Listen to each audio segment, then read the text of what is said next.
ভাই রিজিক কি জিনিস, পুরা মানে এইরকম যে ইনস্ট্যান্ট ঘটবে এটা আমি জীবনেও কল্পনা করি না। আমি একটা দুর্গে আসছি, আইসা রাস্তার ধারে আম গাছে আম দেখছি, আম দেখে আমার মন চাইছিল আম খাইতে, বাট এখানে গাছের আম পারা যাবে না। দেন হাঁটতেছি, একটা গাছের পাশে একটা আম পাইছি। আম পাওয়ার পর না আমি বলছি আল্লাহ, যদি এখানে একটু ঝড় বৃষ্টি হতো তাহলে নিশ্চয়ই গাছ থেকে আরো আম পড়তো, আমি আরো 2-4টা আম পাইতাম।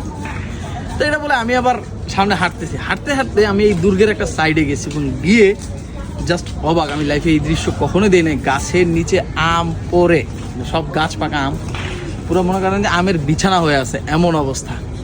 পরে ওই জায়গা আবার রেস্ট্রিক্টেড। পরে আমি গেলাম গার্ডের কাছে পারমিশন নিলাম, নিয়ে দেখেন কি পরিমাণ আম আমি হচ্ছে ওই গাছের নিচে থেকে আনছি। এইখানে মোটামুটি 3 কেজি প্লাস গাছ পাকা আম। জাস্ট একটা আম পাই, আল্লাহর কাছে ধরেছে আল্লাহ যদি এই একটা ঝড় বৃষ্টিতে আম পাইতাম, আর সেখানে কতগুলো গাছ পাকা আম পাইছি, আলহামদুলিল্লাহ ভাই।